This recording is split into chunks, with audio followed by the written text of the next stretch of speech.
Buenos días, hermanos, hermanas, ¿cómo están? Pues vamos a comenzar, vamos a iniciar este nuevo tema que tenemos como estudio esta mañana. Pero primeramente queremos felicitar a las mamás en este día de celebración. No quiere decir que sea el único día que tenemos que celebrar, pero que recordemos que las mamás han sido el instrumento que Dios ha usado para el crecimiento de esta humanidad y con muchas otras responsabilidades. Felicidades. Bueno, hermanos, hermanas, ya la semana pasada terminamos el tema de las disciplinas espirituales. Estamos con un nuevo tema. El tema es entendiendo el lenguaje de la fe. Entendiendo el lenguaje de la fe. Vamos a través de este tema a estudiar 6 palabras. 6 palabras que usamos normalmente, tal vez, de alguna manera. Estamos relacionados a la fe, a algo espiritual. La primera de ellas es santo o santidad. Bueno, con eso en mente vamos a orar. Bendito Dios, Padre amado, estamos aquí una vez más, Padre, por tu gracia, por tu misericordia, por tu amor, Padre. Gracias porque hemos podido atravesar a través de una semana más, Padre, a través de tantas cosas que se han vivido, de tantas cosas que hemos visto el día a día, de tantas cosas que hemos oído, Padre, que están sucediendo alrededor del mundo. Pero que sí, Padre, estamos seguros, Padre, de que tú tienes el control de todo y que es por tu misericordia, por tu amor, por tu gracia que estamos aquí, Padre. Gracias, Padre, porque podemos celebrar este día, celebrando a las madres, celebrando a las mujeres, Padre, que tú les has dado la oportunidad, que tú les has dado ese privilegio de tener hijos, de guiarlos, de orientarlos a través del diario caminar, Padre. Gracias por ellas, gracias porque ciertamente han sido un instrumento importante, Padre, para esta humanidad. Bendito Dios, te pedimos que tú las bendigas, que tú las protejas, que tú sigas bendiciendo sus vidas, Padre. Bendito Dios, en esta mañana te pedimos que seas tú quien nos guíe, que nos oriente a través de este estudio, Padre, a través de este nuevo tema del lenguaje de la fe, del lenguaje de algunas palabras, Padre, que ciertamente usamos el día a día, pero que queremos profundizar en ellas, Padre. ¿Qué es en realidad lo que significan para cada uno de nosotros? Bendito Dios, este tema de la santidad lo ponemos en tus manos, Padre, pidiéndote que seas tú quien nos hable, que sea tu Santo Espíritu abriendo nuestro entendimiento, nuestro corazón, para así recibir tu palabra. Que toda palabra que hablemos venga de ti, que no sean nuestras palabras sino las tuyas, Padre, y que podamos discernir en ellas y podamos sobre todo atesorarlas y ponerlas en práctica en nuestro diario vivir. Bendito Dios, te pedimos por aquellos que están en necesidad. Sí, seguimos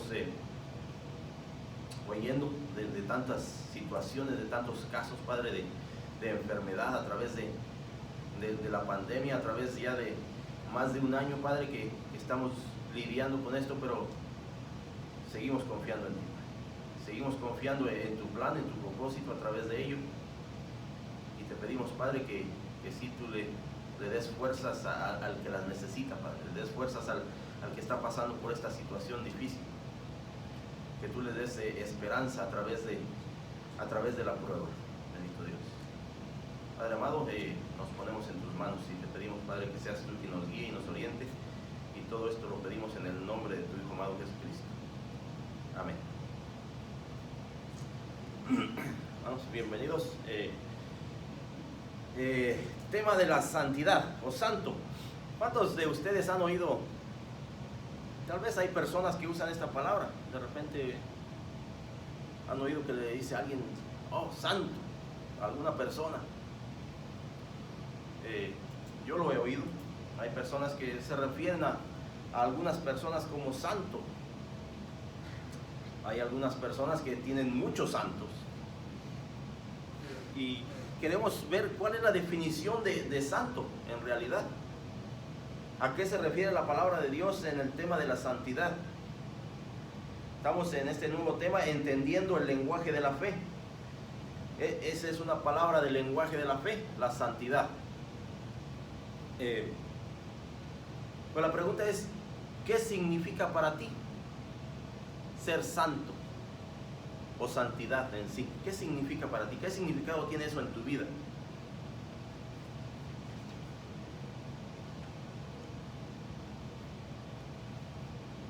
Aquí el estudio nos dice que para muchas personas algo santo es referirse a algo muy religioso o a algo sagrado e intocable. Bueno, imaginémonos en el Antiguo Testamento. La palabra de Dios nos dice que el tabernáculo tenía un lugar santo,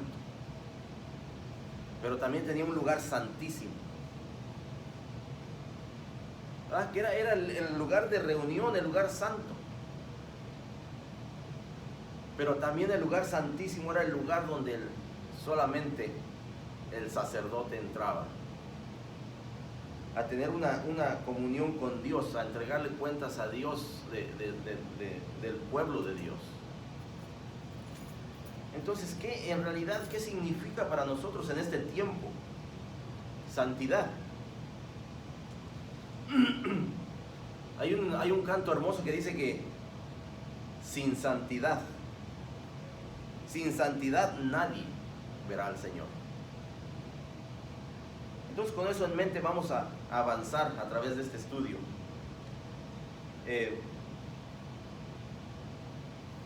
Y quiero que piensen por unos segundos en esto, en algo creado que se asemeje a Dios, algo que pudiéramos utilizar para describir a Dios. ¿Qué podríamos nosotros pensar en nuestra mente? Algo que de esta creación con lo que podamos describir a Dios. ¿Habrá algo?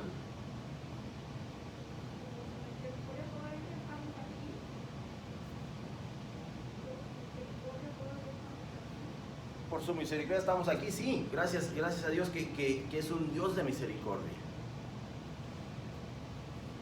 Podríamos referir a la misericordia a algo que se asemeje a Dios.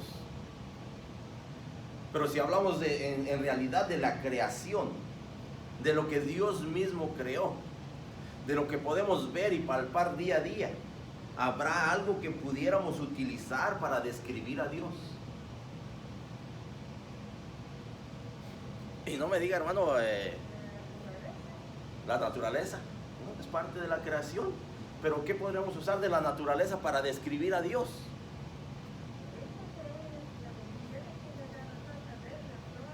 Las flores, todo lo que la creación de Dios en realidad es hermosa. Es indescriptible. ¿Verdad? Cuando hablamos de la naturaleza, de las flores del campo, dice que ni Salomón, con toda su grandeza, se vistió como las flores del campo. Sí, es algo hermoso, pero en realidad dice la palabra de Dios que Él hizo al hombre a su imagen y semejanza.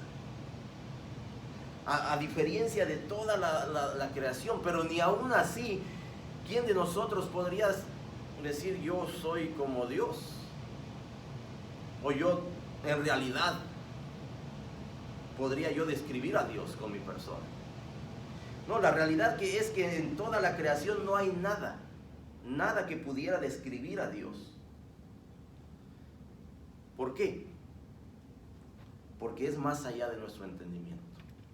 Porque quien Dios es está más allá de lo que nosotros podamos entender y comprender. No hay cosa que pudiera describir. Sí, hay tantas cosas que pueden describir parte de su carácter, parte de su grandeza, parte de quién es Dios. Pero en su totalidad no hay nada que pudiera describir a Dios como tal, porque está más allá de nuestro entendimiento. Pero sin embargo, la santidad es ante todo el atributo principal de Dios. La santidad es lo más grande que podemos encontrar en Dios mismo. Dice la palabra que Dios es santo. No que pueda alcanzar santidad, no que pueda buscar santidad o que en algún momento vaya a ser santidad. Él es santo. Él es santidad. Y sí llama a su pueblo a una vida de santidad.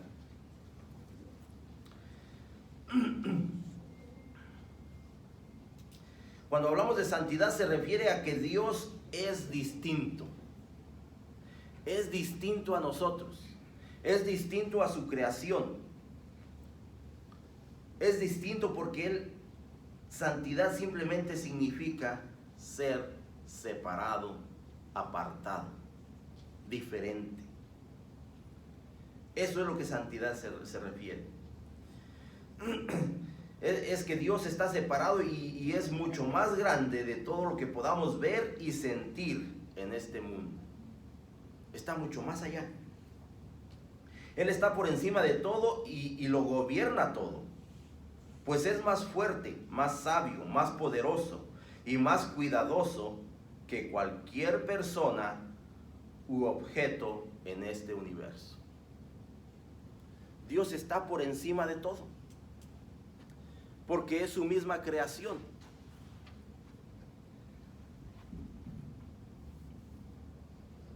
A esto llama la Biblia la santidad de Dios, para mostrar que por más que busquemos comparar a Dios con algo creado, jamás lograremos describirlo en su totalidad. Jamás. Sí podemos encontrar cosas que son maravillosas que Dios mismo creó y que son parte de su carácter, como la misericordia, como la creación, toda la naturaleza hermosa, justicia. Hay tantas cosas que podemos describir algo de Dios, pero en su totalidad no podríamos describirlo con cualquier cosa de esta creación. Pues es distinto y está por encima de todo lo creado, siendo Él quien creó todas las cosas. Al conocer más la naturaleza y el carácter santo de Dios, nos daremos cuenta de su autoridad absoluta y justa sobre el universo, y de la necesidad que tenemos de su gracia y de su misericordia, que se mostraron al enviar a su Hijo amado por cada uno de nosotros.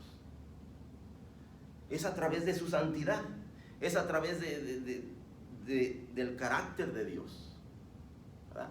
Alguna otra de las cosas que podemos describir de Dios es el amor, ¿verdad? El amor, y cómo describimos nosotros el amor en este tiempo. Vemos la cantidad de situaciones de quebrantamiento, de separación familiar, matrimonial, y lo único que encontramos en la respuesta de aquellas personas es que se acabó el amor. Y la palabra de Dios nos dice que Dios no es que tenga amor, sino que Dios es amor. Así como lo dice la palabra que Dios es santo. Es. O sea que no tiene fin su santidad. Es. Esta mañana vamos a estar hablando de este tema en el libro de Isaías, capítulo 40. Vamos a estar en los versos 25 en adelante al 31. Entonces vemos que en realidad no hay cosa que pueda describir a Dios en esta creación. En su totalidad no podríamos describir a Dios. porque está por encima de todo, porque está por encima de toda la creación. Le voy a pedir a alguien si va a la palabra de Dios, ahí en el capítulo 40 de Isaías, versos 25 y 26.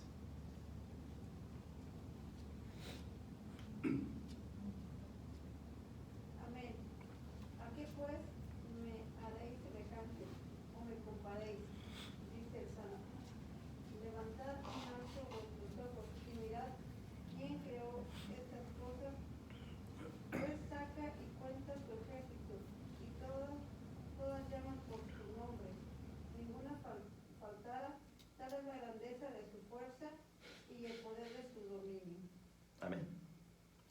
Vemos que estos versículos comienzan con una pregunta. Dice, ¿a qué pues me haréis semejante o me compararéis? ¿Con qué podríamos nosotros en nuestra mente comparar a Dios en esta creación, en este universo, en este mundo? ¿A qué pues me haréis semejante o me compararéis? Y tal vez decimos, no, hermano, no podemos comparar. Pero recordemos al pueblo de Dios caminando en el desierto. Cuando Moisés va delante de Dios a recibir los 10 mandamientos, y tardó un poco y no regresaba, y el pueblo se desespera. ¿Y qué es lo que le piden a su hermano Aarón que haga? Entonces no podemos pensar que de alguna manera nuestra mente llegue a querer comparar a Dios con algo de esta creación. Dice que aquellos pidieron que le hicieran algo para adorar a Dios, algo. Lo que se le ocurrió a Aarón, bueno, vamos a hacer un becerro de oro. Pidió que todos trajeran sus prendas de oro para fundirlas, para hacer un becerro. ¿Con qué estamos nosotros comparando a Dios? Es la pregunta que mismo Dios hace aquí en este versículo 25. ¿A qué pues me haréis semejante o me compararéis? Si vamos un poquito atrás en ese mismo capítulo, en el verso 18, nos hace esa pregunta, pero aquí es alguien más haciendo la pregunta. Al parecer Isaías hace esta pregunta. En el verso 18 dice, ¿a qué pues haréis semejante a Dios o qué imagen le compondréis? Dice, el artífice prepara la imagen de talla, el plantero lo extiende el oro y le funde cadenas de plata. El pobre escoge para ofrecerle madera que no se apolille. Se busca un maestro sabio que le haga una imagen de talla que no se mueva. Y luego dice, ¿no sabéis? ¿No habéis oído? ¿Nunca os lo han dicho desde el principio? ¿No habéis sido enseñados desde que la tierra se fundó? Él está sentado sobre el círculo de la tierra, cuyos moradores son como langostas. Él extiende los cielos como una cortina, los despliega como una tienda para morar. Él convierte en nada a los poderosos y a los que gobiernan la tierra hace como cosa vana. Como si nunca hubieran sido plantados, como si nunca hubieran sido sembrados, como si nunca su tronco hubiera tenido raíz en la tierra, tan pronto como sopla en ellos se secan y el torbellino los lleva como hojarasca. Vemos que Isaías hace la pregunta ¿a qué nos estamos refiriendo? ¿Con qué estamos comparando a Dios? Y nos describe la grandeza de Dios. Nos hace entender que es el Dios todopoderoso, que no hay nada que se le parezca, que no hay nada con que lo podamos comparar. Y entonces ahora Dios mismo nos hace la pregunta en el verso 25. ¿A qué pues me haréis semejante o me compararéis? Dice el Santo. Dice Dios, quien es santo. Nos hace esa pregunta esta mañana. ¿Con qué lo estamos comparando? ¿A qué lo estamos haciendo semejante en nuestra vida? En realidad pensamos y estamos creyendo como la descripción que nos hace Isaías en los versos 19 al 24, que es el Dios todopoderoso, que es el que creó todo, que es el que gobierna sobre cualquier líder, que lo puede poner y lo puede quitar cuando Él se le place. ¿O con quién estamos comparando a Dios? En estos versos Isaías nos describe a Dios como el todopoderoso, como el único, que no hay comparación. En esencia, Isaías quiere que tú y yo tengamos una perspectiva muy alta de quién es Dios. De quién es Dios, que no hay manera de compararlo con nada, ni con nadie. En este verso 25 Dios nos hace esa pregunta.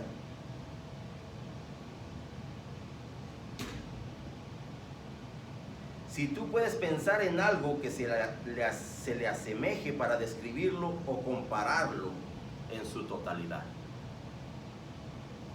¿qué podríamos nosotros usar para poderlo describir? Para pensar que siquiera está cerca de lo que es Dios.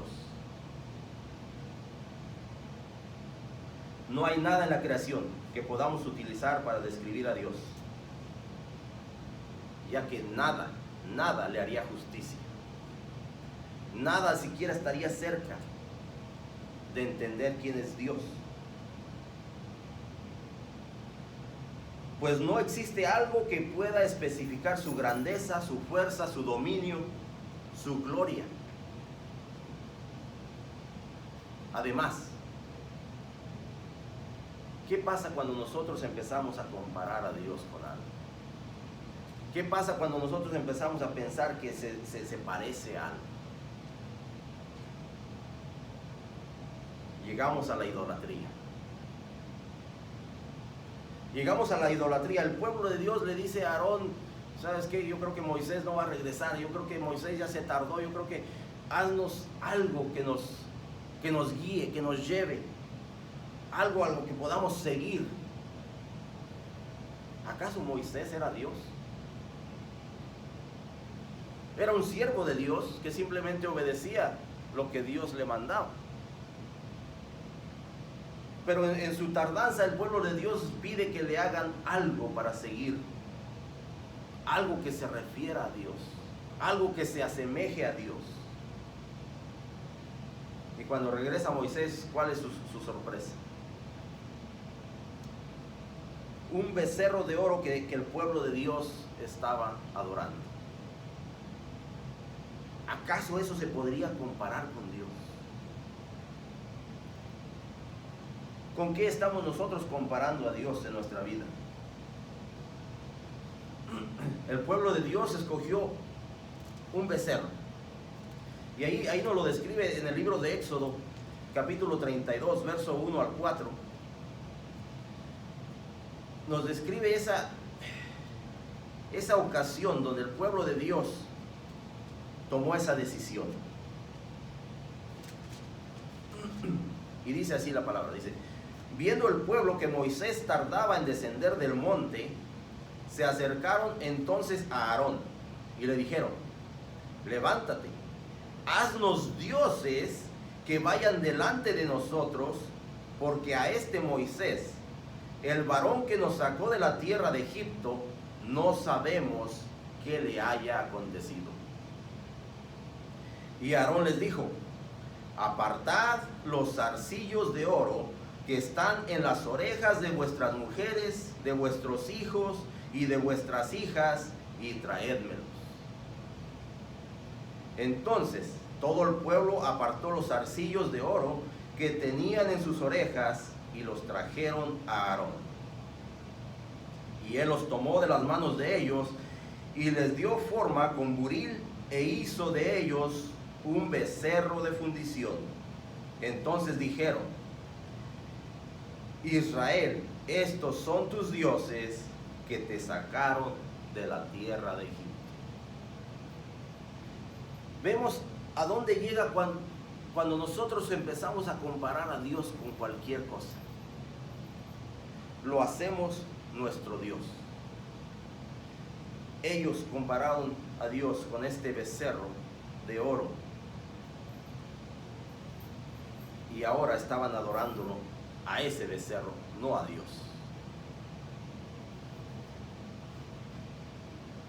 Y yo sé que a lo mejor ahorita ya entraron algunas otras preguntas aquí cuando hablamos de los zarcillos de oro, mujeres y hijos e hijas, y ese es tema para otro día, ¿verdad? Porque ahora en el tiempo de hoy ya vemos por ahí los aretitos en los hombres y bueno, este es tiempo, ese lo vamos a dejar para otro tiempo, ese estudio. Pero sí, está hablando de aquí de que la gente quería algo que estuviera delante de ellos para adorar.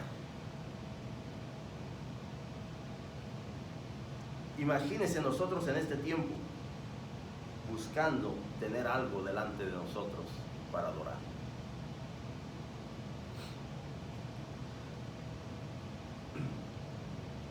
En el verso 26 nos hace un reto para cada uno de nosotros. Dice: levantad en alto vuestros ojos y mirad quién creó estas cosas. Él saca y cuenta su ejército, a todas las llama por sus nombres, ninguna faltará.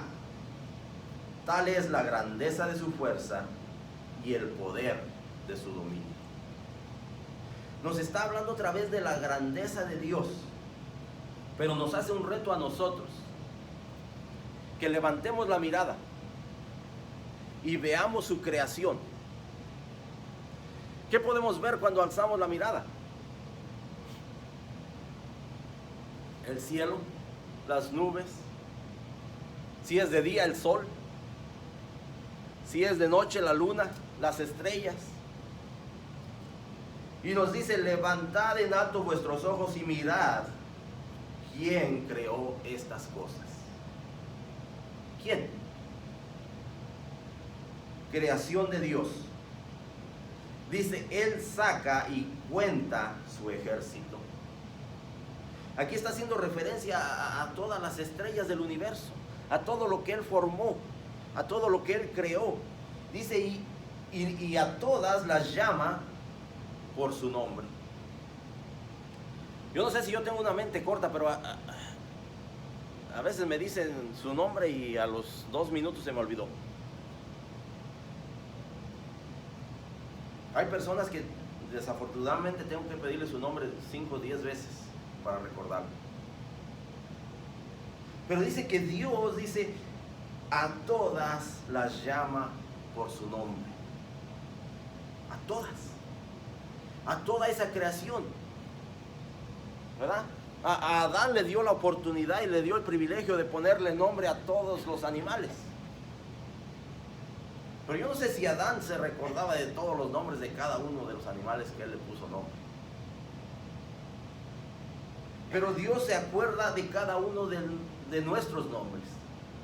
Dios se acuerda de cada uno de los nombres de cada estrella, de cada galaxia, de cada planeta, de cada cosa que Él creó. Dice: ninguna faltará. Tal es la grandeza de su fuerza y el poder de su dominio. Aquí nos está haciendo referencia a la grandeza de Dios. Simplemente que no hay cosa que nosotros podamos usar para compararlo. Simplemente que en esta creación no hay nada que le llegue siquiera cerca de lo que es Dios.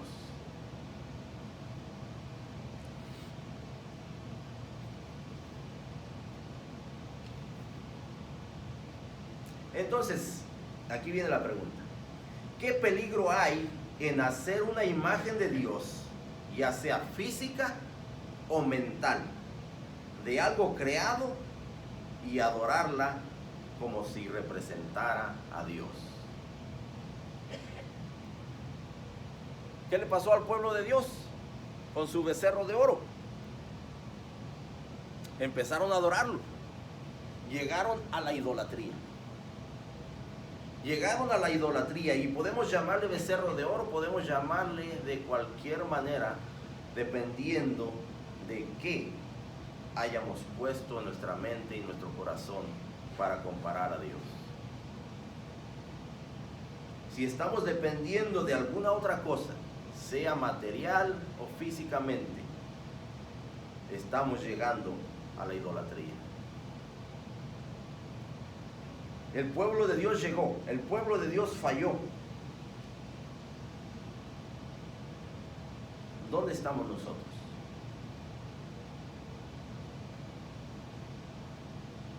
El pueblo de Dios quería tener algo físicamente delante de ellos para adorarlo. Ciertamente nosotros no hemos visto a Dios. Ciertamente el pueblo de Dios tampoco lo vio. Pero ellos querían tener algo físicamente para adorarle. Vemos que Dios mismo estaba liderando a su pueblo, y en algún momento ellos piden que les ponga un rey. Porque el ser humano tiende a querer tener algo delante de ellos que pueda ver, que pueda palpar, para sentir la autoridad, para sentir la presencia.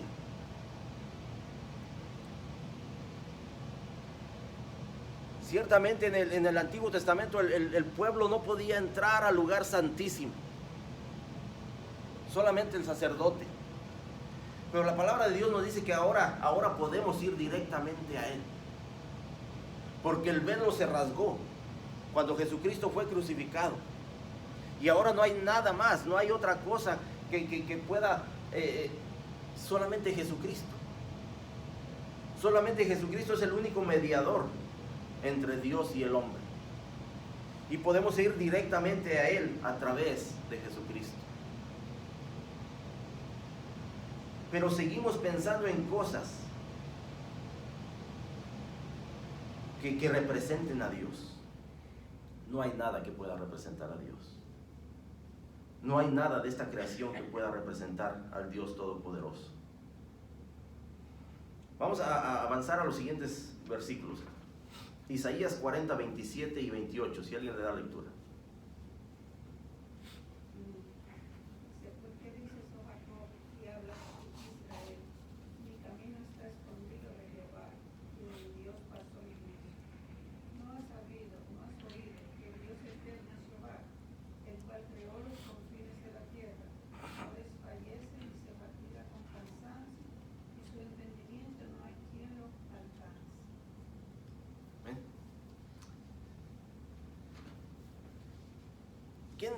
¿Quién de ustedes oyó esta frase tal vez de sus padres? Y pórtate bien porque Dios te está viendo. Y pórtate bien porque Dios te está cuidando. ¿Qué es lo que nos está diciendo aquí el libro de Isaías? Dice, ¿por qué dices, oh Jacob, y hablas tú, Israel? Mi camino está escondido de Jehová, y de mi Dios pasó mi juicio. ¿Es acaso que pensamos que alguien de nosotros podría esconderse de la mirada de Dios? ¿Es que alguien de nosotros podría pensar que podríamos tal vez engañar a Dios en algo que hicimos o que estamos haciendo? Es lo que está haciendo referencia aquí. Dice, ¿por qué dices, oh Jacob, y hablas tú, Israel? Mi camino está escondido de Jehová. ¿Es acaso que el pueblo de Dios pensaba que podían esconderse de la presencia de Dios?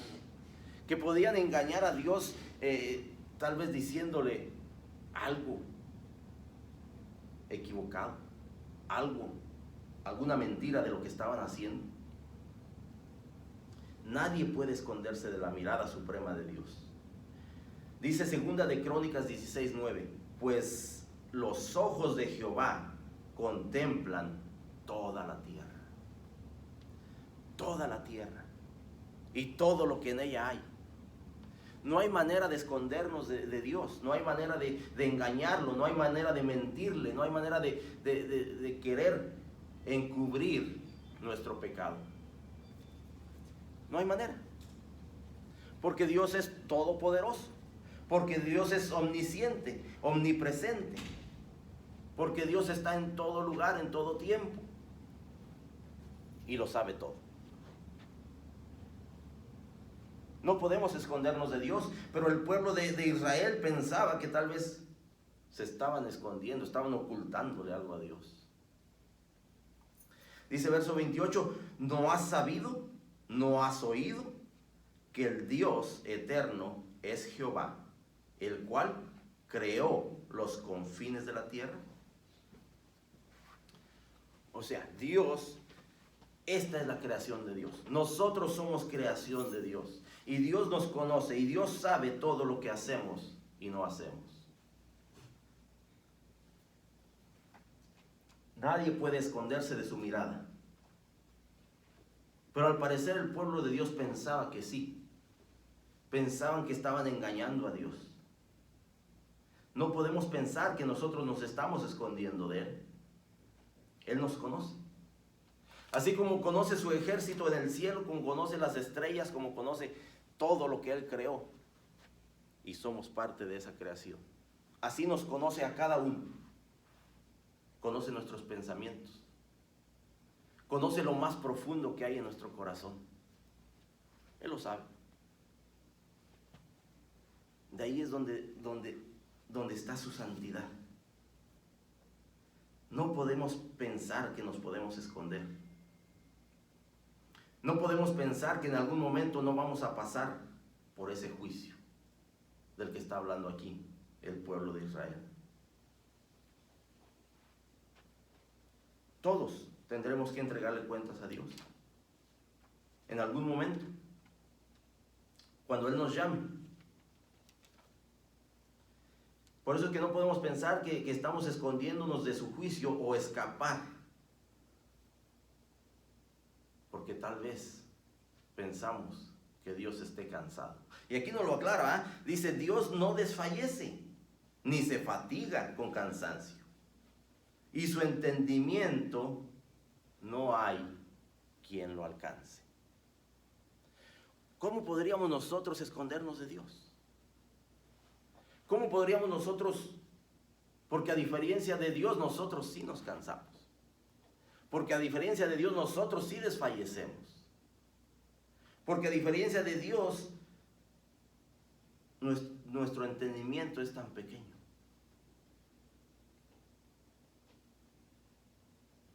¿Usted alguna vez oyó hablar de Albert Einstein?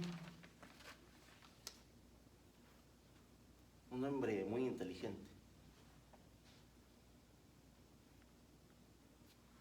Dicen que, o sea, definitivamente, a veces la gente no sabe cómo era tan inteligente. Pero eso no se puede comparar con Dios. La inteligencia, el conocimiento de un ser humano no alcanza ni siquiera a llegar a Dios. Finalmente aquí en este capítulo 28 nos dice y nos demuestra que Dios no se cansa y que su entendimiento es infinito. Más allá, dice la palabra de Dios que Él conoce nuestras palabras antes de que salgan de nuestra boca. ¿Cómo podríamos nosotros engañar a Dios? ¿Cómo podríamos escondernos de Él?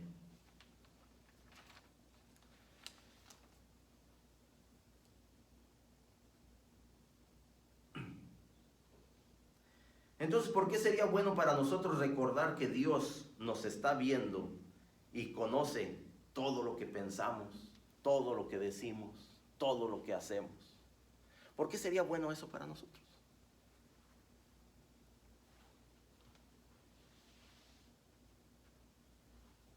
¿Sabe por qué sería bueno recordar todo eso? recordar que Dios nos ve, que Dios sabe lo que pensamos, que Dios sabe lo que hacemos. Eso es bueno porque Dios nos ha llamado a vivir en santidad. Es bueno recordar que Dios está ahí y nos está viendo y nos está escuchando y conoce nuestro pensamiento y lo que hay tan profundo en nuestro corazón, lo conoce Él. Eso es bueno porque Dios nos ha llamado a ser un pueblo santo. Así como lo dice, sed santos porque yo soy santo. Entonces a veces sí, cuando nosotros tenemos el entendimiento de alguna palabra que usamos frecuentemente, pero en realidad no conocemos el significado de ella, nos puede llevar a conflictos, nos puede llevar a malentendidos, porque tal vez la hermana piensa diferente de la santidad a lo que yo pienso. Tal vez el hermano piensa diferente de la santidad a lo que yo pienso. Por eso es que necesitamos definir en realidad qué es la santidad. Porque eso nos va a llevar a tener entendimiento de lo que Dios quiere que nosotros seamos como su pueblo. Un pueblo santo. Voy a invitar a alguien que vaya a los siguientes versículos, versos 29 al 31.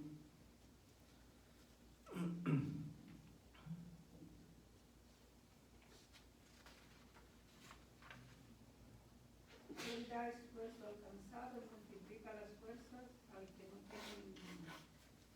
Los muchachos se fatigan y se cansan, los jóvenes flaquean y caen, pero los que esperan a Jehová tendrán nueva fuerza. Levantarán alas y descansarán, correrán y no se cansarán.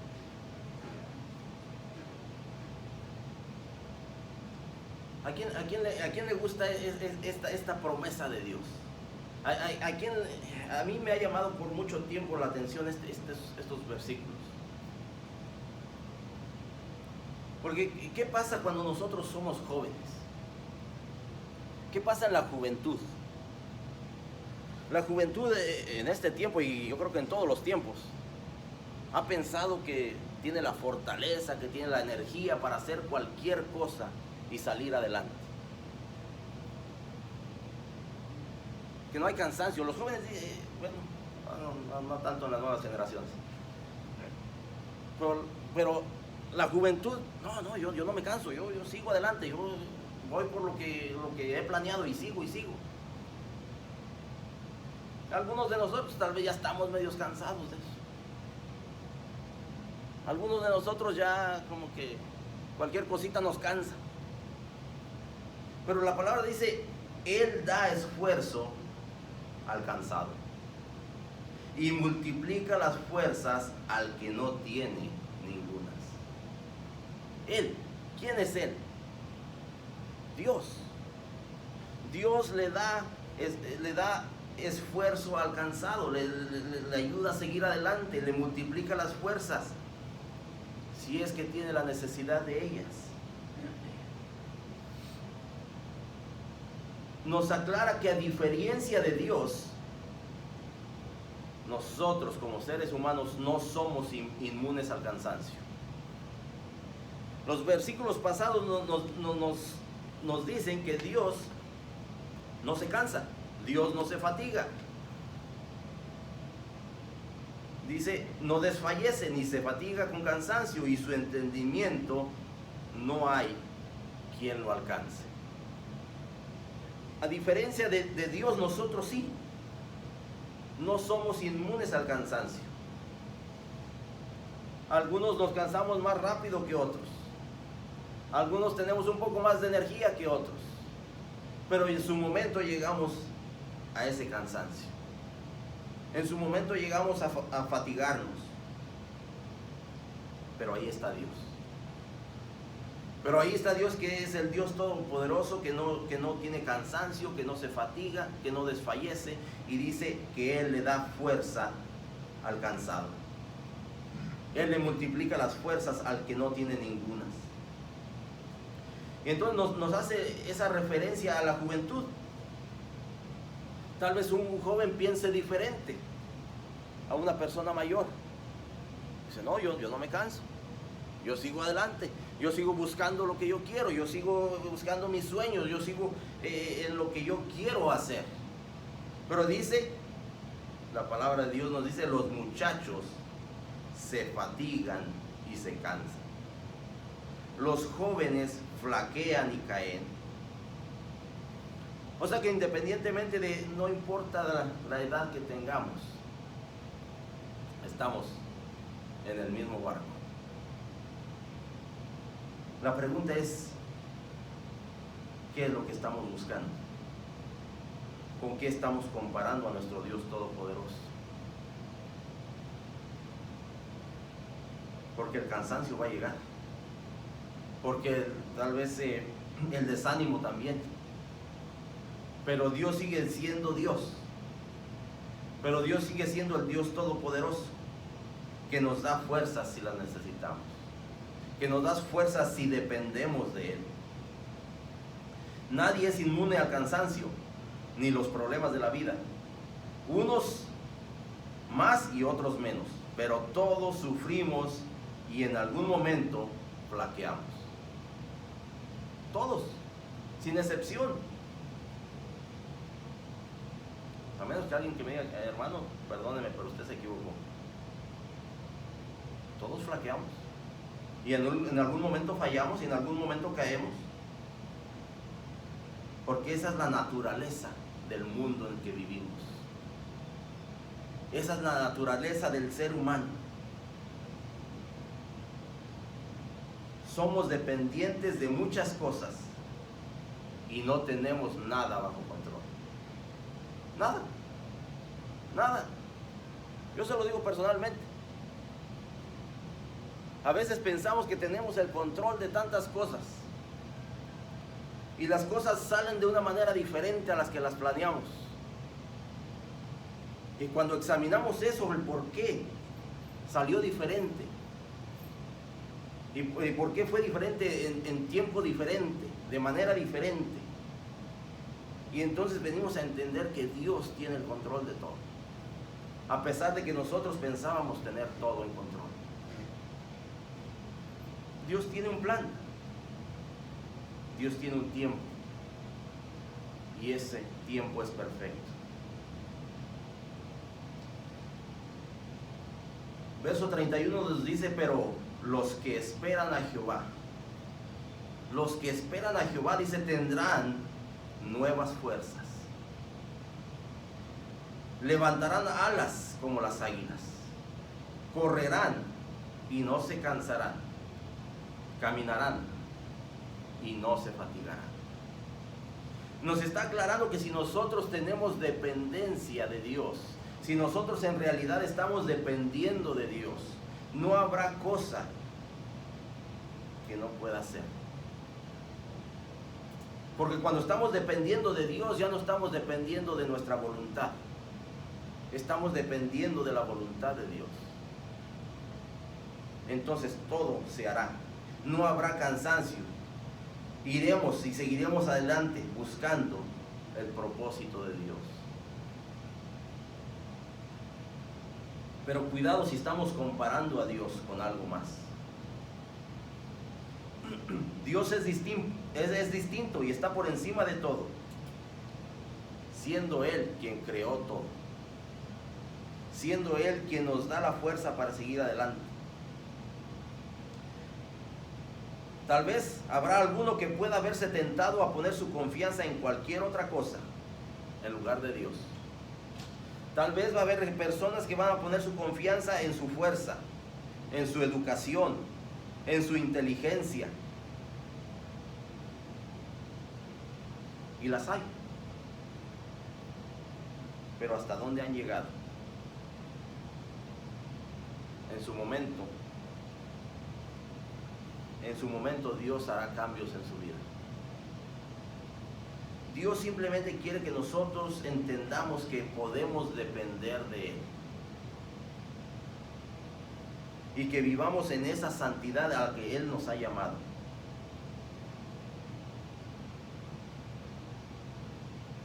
Dios creó al mundo y lo sustenta con perfecto conocimiento y autoridad. Y no hay nada que pueda detener la salvación que trae y que Él sigue trayendo a su pueblo por amor, a través de Jesucristo. Pero Él nos está llamando a que seamos ese pueblo que Él escogió, ese pueblo que Él llamó a ser, un pueblo diferente. Vamos a definir, para terminar aquí, la palabra santidad. ¿Qué es santidad? Como les dije al principio, ese canto que dice: sin santidad nadie verá al Señor. Estamos viviendo en santidad, estamos siendo ese pueblo que Dios nos llamó a ser. Un pueblo santo, un pueblo escogido, un pueblo apartado. Porque la realidad es que eso es santidad. Santidad es separación de toda contaminación. ¿Qué hacen con el oro cuando lo funden? Pasa por un proceso que tal vez sí va a ser un proceso doloroso para llegar a la santidad. Pasa por un proceso difícil el oro para ser refinado, para quitar toda contaminación que haya en él, a través del fuego. Dios quiere un pueblo santo, quiere que seamos un pueblo apartado, libre de contaminación, un pueblo puro, refinado. Porque Él nos llama, como dice en Primera de Pedro, capítulo 1, verso 13 al 17. Por tanto, ceñid los lomos de vuestro entendimiento, sed sobrios y esperad por completo en la gracia que se os traerá cuando Jesucristo sea manifestado. Como hijos obedientes, no os conforméis a los deseos que antes teníais, estando en vuestra ignorancia, sino como aquel que os llamó es santo, sed también vosotros santos en toda vuestra manera de vivir. Porque escrito está: sed santo, porque yo soy santo. Y si invocáis por Padre a aquel que sin acepción de personas juzga según la obra de cada uno, conducíos en temor todo el tiempo de vuestra peregrinación. Nos está llamando a vivir una vida de santidad. Dice que seamos santos en toda vuestra manera de vivir. Que estemos buscando quitar todas esas impurezas de nuestra vida, día a día, en toda vuestra manera de vivir. Porque escrito está: sed santo, porque yo soy santo. A eso es lo que nos llama Dios, a ser un pueblo separado, apartado, sin contaminación, porque así es Él. Y cuando nos llama a hacerlo, nos está llamando porque es posible hacerlo. Ahí los dejo con ese pensamiento, hermanos. Que Dios nos ayude a seguir buscando la santidad. Que Dios les bendiga.